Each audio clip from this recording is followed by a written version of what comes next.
On Monday starts mandatory minicamp if we've passed OTAs, and there's still a bunch of questions that need to be answered about the 2025 New England Patriots. Welcome into Patriots Today by Chat Sports. I am your host, Brett Alper, and on today's show, we're going over 5 major questions that we need to ask before we head into minicamp on Monday. But before we do that, I think a lot of you people might be asking. I had to ask it myself when I was making this video. What's the difference between minicamp and OTAs? There's a little bit of the same, a lot of bit of the same, but mainly it's slightly different, but slightly similar. OTAs, let's just get on into it. Voluntary, there's only 3 to 4 days of practices, there's no live contact, and the one big thing is that you're only limited to 2 hours on the field for practice per day. That's it. Now, when we go to minicamp, which starts on Monday from the 9th to the 11th, you can have longer practices. You can have that more 2-hour time period on the field, and it's mandatory. Everybody has to be there. Yeah, Carlton Davis, who didn't show up to OTAs, you have to be there. Stephon Diggs, who didn't show up, you have to be there. Now, he did show up for the rest of the practices last week. And the media, the one big thing, the media can attend all practices. You're also team-wide drills, installing schemes since every single person is there. So we might see a lot more of what this offense is going to be as we head into the season.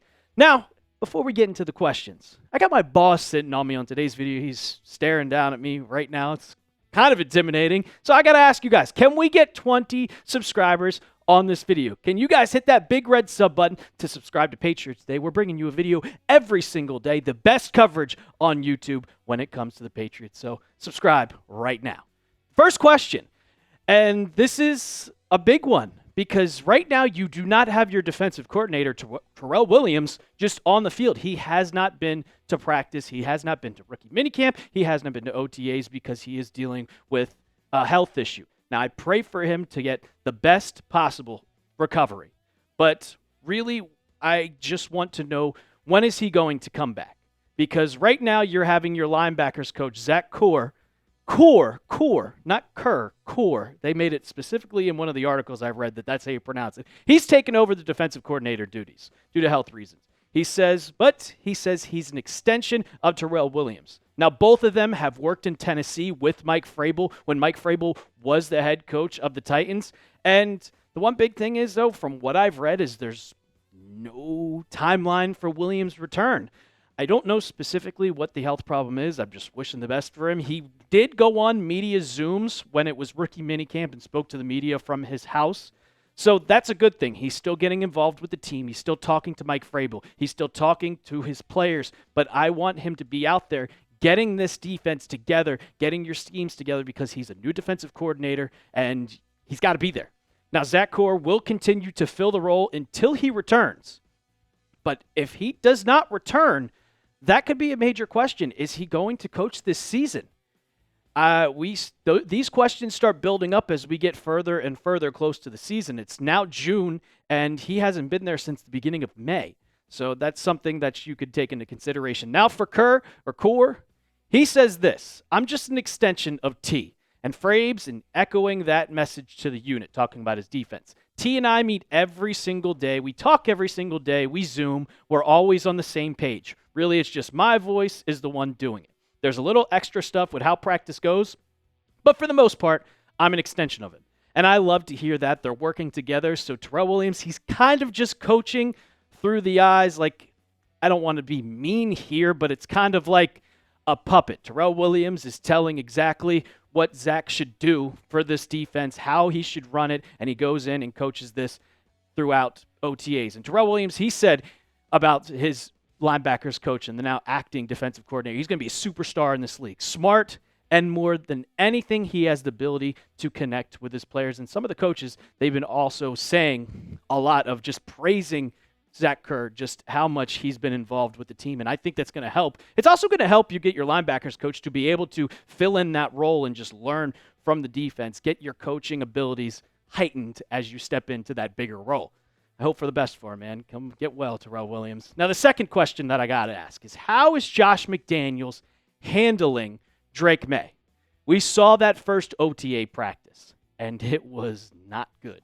4 interceptions in his first 6 or 8 throws. It was horrible. And that was his first time kind of working with that offense which the Josh McDaniels offense, a lot different than that Alex Van Pelt offense that we saw last year, which I think was awful. We needed to get rid of him. But as we've seen throughout OTAs, Drake Maye has gotten better every single time. His final OTA, 14 for 16, and that got his stats up all the way to 34 through 50, and you have that 4 interceptions. Since that first day of practice, is not committed to turnover. Had a drop snap, but he's got a lot better. Now, the question I am asking from Josh McDaniels, and we still don't know this from OTAs, is are we going to see RPOs? You have a quarterback that can run.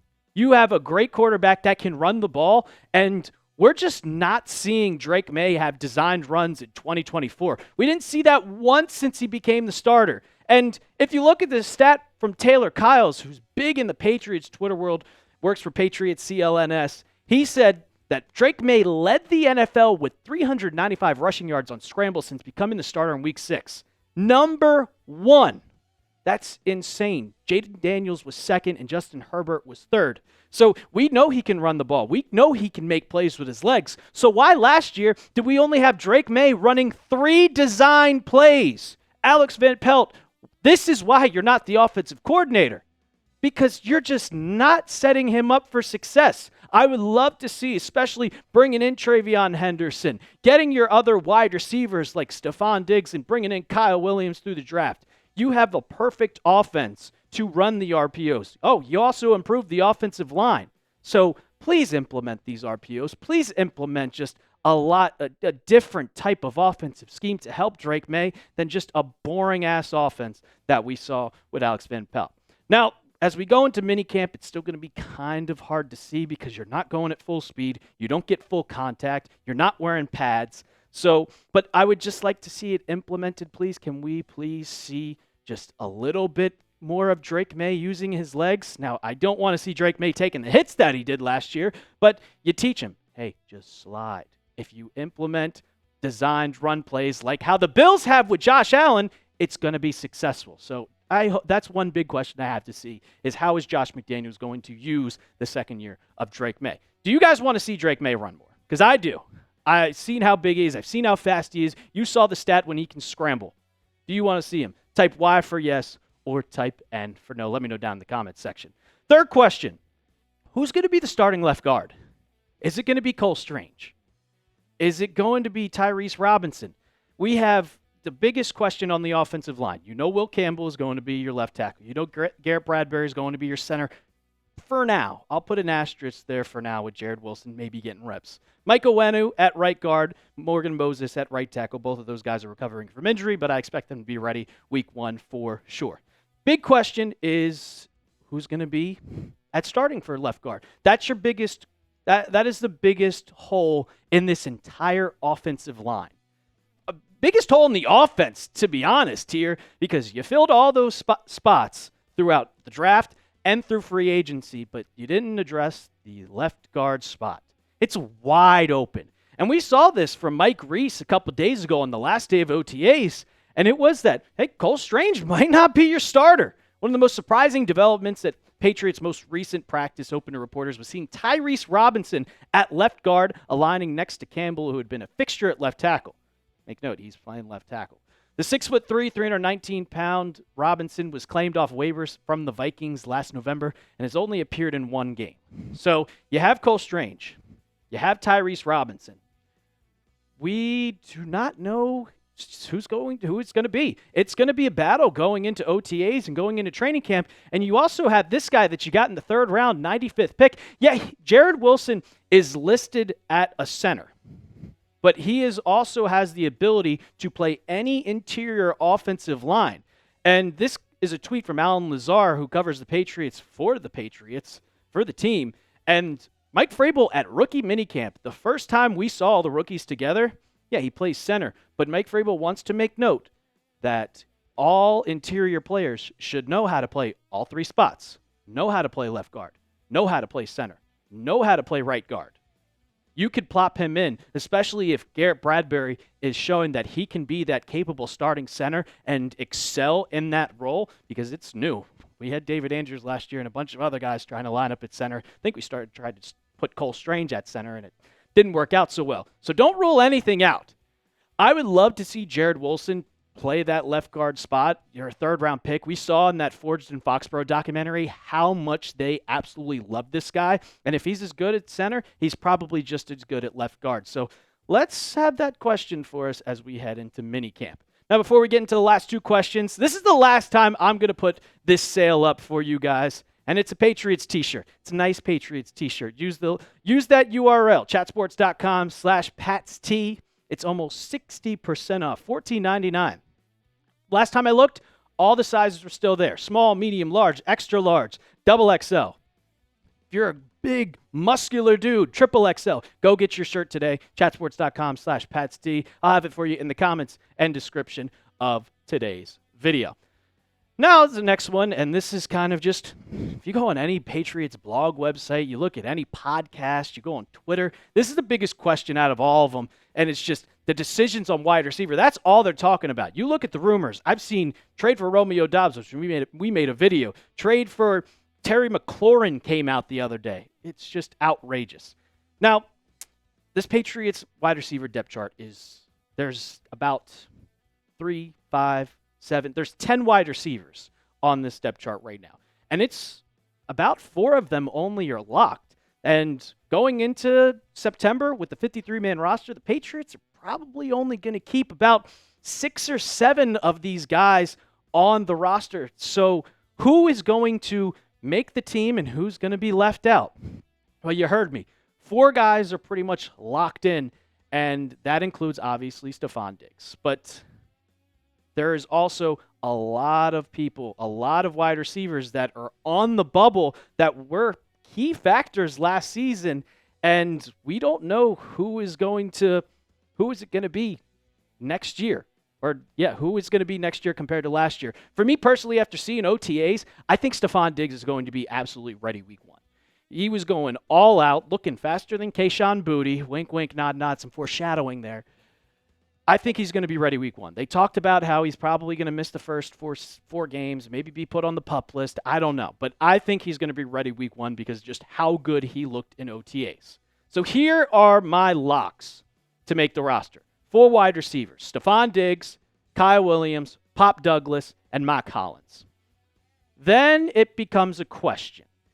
And John Giles, I'm sorry you're not making the roster. You'll be a practice squad player. Here's who is fighting to make the 53-man roster. Kayshon Boutte, I think, has the number 1 shot to make this team. Kendrick Bourne, you're a veteran. Oh, man. That's going to be a very, very tough one to choose. Efton Chisholm, the undrafted free agent, who is turning the heads of every single person at the Patriots, involving the media, the coaches, and the players. Stephon Diggs was even impressed by Chisholm. I think he's going to make the team. Your undrafted free agent out of Eastern Washington. Jalen Polk and Javon Baker, those are your 2. So it's going to be very interesting, 2 to 3. I think they keep 7 on the roster just to keep Efton Chisholm there. And I think Kayshon Boutte also makes this team. Jalen Polk, it's close, but you guys heard it in my one video. I think Javon Baker is going to be cut. I'm the hater. I'm the big hater. I've just started to embrace it at this point that I'm a big Javon Baker hater. But you show me some production, I'll change my mind just like that. And the last one. Besides the wide receivers, whose job is on the line? Who's a very good cut candidate? Who needs to prove themselves in minicamp and prove themselves in training camp? There's a lot of guys on this roster that are on the brink of making it and on the brink of getting cut or traded. And here's just 2 quick ones that I have for you. There's a bunch of people. But the first one is Anthony Jennings. You bring in Harold Landry. You still have Keon White. You drafted Braden Swinson. I think that Anthony Jennings could be the odd man out here, and I just don't think he's that great. I'm going to be honest here. I don't think he's that great. I don't think he deserves to be on this roster. I know he's been here for a long time, but times change. I think Mike Vrabel might need a new wave of edge rushers here that's a lot quicker than Jennings. And the surprise one, you guys saw it on my one video. Kyle Duggar struggled in pass protection or pass coverage. That's the word I'm looking for. Sometimes I just blank. 81 tackles, but he is just absolutely awful in coverage. I think he had a 39 PFF grade. If you guys watch my last video, that's why you subscribe, because we're always talking about everything Patriots here on the show. But Kyle Duggar could be a guy that could be a cut candidate or a trade candidate going into 2025. Before we get out of here, name a player you think whose job is on the line. Name one guy you think that is going to have a make or break season going into this offseason or going into minicamp and training camp that if he doesn't perform well, he could get the boot. Name me one player down in the comments. And boss is still sitting here. I ask you guys one more time. Could you hit that big red sub button? Subscribe to Patriots Today. We're giving you guys videos and content every single day. So be a real one. Hit that big red sub button and let's go Pats.